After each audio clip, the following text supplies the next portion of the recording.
All right, today we're diving into a book that really changed the game and how we understand trauma. The Body Keeps the Score.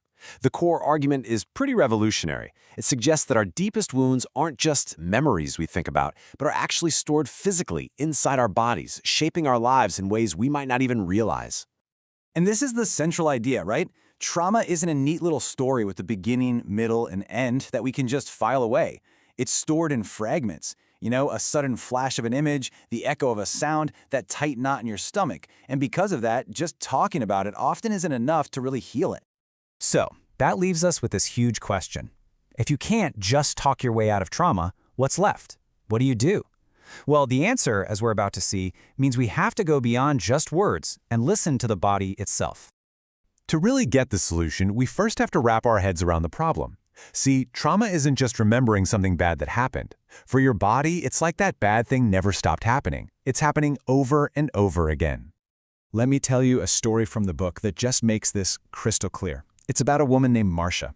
13 years ago, she went through something absolutely unthinkable, the death of her young daughter. So now, picture her in a brain scanner, and the scientists are playing a recording that recreates the sounds from that day. Now logically, Marcia knows she's perfectly safe. It's 13 years later, but here's the thing. Inside that scanner, her body just doesn't get the memo. For her body, those 13 years just vanish. Her heart rate and blood pressure shoot through the roof, as if the tragedy is happening all over again, right now. She is physically reliving it. The body, quite literally, keeps the score. Okay, so why does this happen? Why on earth does the body get stuck in the past like that? Well, the answer is all about how trauma can actually rewire our brain's most basic, most primitive survival system. It all starts with a simple biological fact. Your brain's #1 job, above everything else, is just to keep you alive. That's it. And when it senses a massive threat, it will do whatever it takes to survive, even if that means permanently messing with its own settings. The author, Kolk, explains this with this brilliant metaphor: a smoke detector. Normally, your brain's smoke detector goes off when there's a real fire, right? But trauma can break that system. It makes it hypersensitive, so it starts blaring the alarm at the tiniest whiff of smoke, or sometimes when there's no smoke at all. And this traps a person in this constant feeling of being in danger. So when that alarm goes off, our bodies have this sort of 3-step playbook. First, we try to get help. We use our voice, our face. If that doesn't work, we shift into fight or flight. But what happens if you can't fight and you can't run? That's when the most primitive system takes over: collapse. You freeze. The body just shuts down. And here's the key. Trauma survivors can get stuck bouncing between those last two states, a relentless cycle of high alert and then complete shutdown. And this brings us to a huge problem when it comes to treatment. I mean, if the real issue is a physical, faulty alarm system, can you really just talk it into calming down? Think about it. You can have all the logical insight in the world. You can understand completely that you are safe now, but that's not going to silence the alarm bell that's screaming from the deeper, more emotional parts of your brain. And that's exactly why traditional talk therapies, which are aimed at our rational mind, can so often feel like they're just hitting a brick wall. For the last few decades, our main response has been medication. We've basically treated the effects of trauma like a chemical imbalance, and as a result, antidepressant use has just exploded. We're talking 1 in every 10 Americans is taking them. But here's the kicker. Despite that massive increase, we haven't made a real dent in hospital admissions for depression.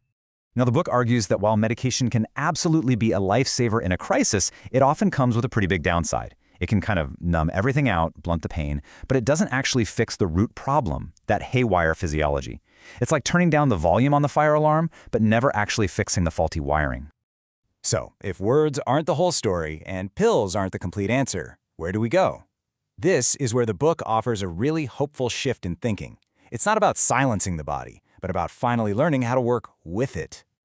So the book lays out this new model that goes way beyond just brain chemistry. It says that healing is about reconnecting with people, finding words to make sense of what happened, creating a safe environment, and this is the big one, realizing that we actually have the power to regulate our own bodies. And this way of thinking just blows the doors wide open for all kinds of different therapies. Things like yoga, EMDR, neurofeedback, even martial arts or theater. They're not focused on retelling the story over and over. They're about helping the body finally finish what it started and safely reconnecting the mind with all those physical sensations. And you know what? Healing doesn't have to start with some huge, dramatic gesture. For someone whose body is always on high alert, just being able to notice your own breath, to feel it come in and feel it go out without panicking, that can be a massive accomplishment. It's that very first step toward learning you can be in charge of your own body again. So let's bring it all together. What does all this actually mean for recovery? And why is this understanding so important, not just for individuals, but for public health as a whole? I want you to consider one number, just one, the number 4. It comes from this landmark study on adverse childhood experiences, or the ACE study.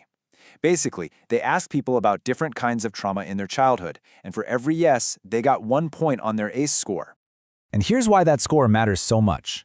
If your ACE score is 0, your chance of becoming depressed as an adult is about 12%.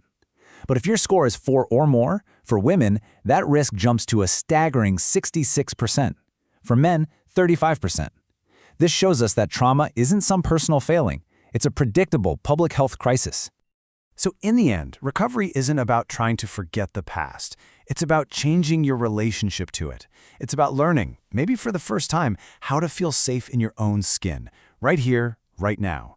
It's about getting back that feeling of agency, that you are in the driver's seat of your own body and your own life.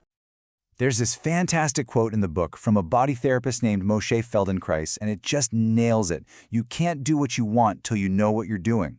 To change, to heal, you first have to become aware of what's actually happening inside you. The tension, the breath, the sensations. Self-awareness is the key to self-mastery. And that leaves us with one last thought. The Body Keeps the Score isn't just a book, it's really a call to action. It's a reminder that our bodies aren't our enemies, they are our allies. So the real question it leaves us with is this. If our bodies hold the score, what can we do today, right now, through movement or breath or connection to begin changing that tally?